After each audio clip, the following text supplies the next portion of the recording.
রাধে রাধে সকলকে, welcome back to my channel. আজকে হচ্ছে অধি মাস বা মল মাস পুরুষোত্তম মাসের শেষ মহাদ্বাদশী। তো আজ মহাদ্বাদশী স্পেশাল ভোগের থালিতে আর কী কী ভগবানকে প্রসাদ নিবেদন করেছিলাম সেটাই নিয়ে এই ভিডিওটা। তো প্রথমেই ছিল সাদা অন্ন, সাথে লেবু, মটর ডালের পকোড়া, আর ছিল সাবুর পাঁপড়, পটল ভাজা, আলু ভাজা, আর স্যালাড হিসাবে শসা। আর দুটো রেসিপি করেছিলাম, সেটা হচ্ছে ছোলার ডাল, সেটা নারকেল দিয়ে করা ছিল।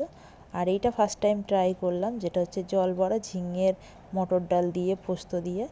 তো এই রেসিপিটা কিভাবে করলাম সেটাই একটু শেয়ার করার ইচ্ছা হলো।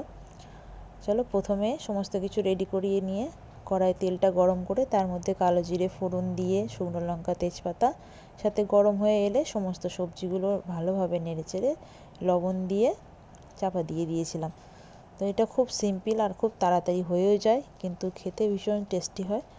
তো বেশ কিছুক্ষণ চাপা দেওয়ার পরে ঝিঙেটা দিয়ে বেশ খানিকটা জলও বেরিয়েছিল, আর তার মধ্যে দিয়ে দিয়েছিলাম সামান্য পরিমাণে হলুদ আর দিয়েছিলাম লবণ।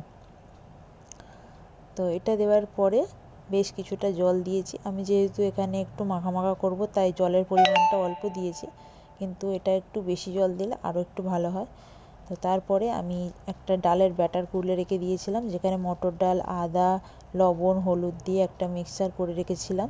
তো সেটাই এবার ফুটন্ত ঝোলের মধ্যে দিয়ে দেব। এটা আলাদা করে তেলে আর ভাজবো না, এর মধ্যেই দেব। আর দিয়ে কিন্তু নাড়াচাড়া করলে হবে না, এর মধ্যে দিয়ে চাপা দিয়ে দিতে হবে বেশ কিছুক্ষণের জন্য। তারপরে এটা রেডি হয়ে যাবে, খুব ঝটপট হয়েও যায়, কিন্তু টেস্ট হয় খেতে ভালো। ফার্স্ট টাইম ট্রাই করলাম, কিন্তু সুন্দর হয়েছিল বেশ। তো তারপরে এটা আর কিছুই না, বেশ কিছুক্ষণ চাপা দেওয়ার পরে আর একটা জিনিস শেষে দেওয়া ছিল, সেটা হচ্ছে পোস্ত। আর ঝিঙে পোস্ত যেমন আমরা দিয়ে থাকি, সর্ষে পোস্ত, কাঁচা লঙ্কা, সাদা তিল, সেই রকমই একটা পেস্ট করে রেখেছি মিক্সচারে। তো সেটাই দিয়ে তারপর একটু সামান্য চিনি দিয়ে আর শেষে কাঁচা সর্ষের তেল দিয়ে দিলেই রেডি হয়ে যাবে। তো এটা আজকে মহাদ্বাদশী স্পেশাল ট্রাই করেছিলাম, বেশ সুন্দর হয়েছিল প্রসাদটা। রাধে রাধে সকলকে। যদি ভিডিওটা ভালো লেগে থাকে, like, share and subscribe to my channel.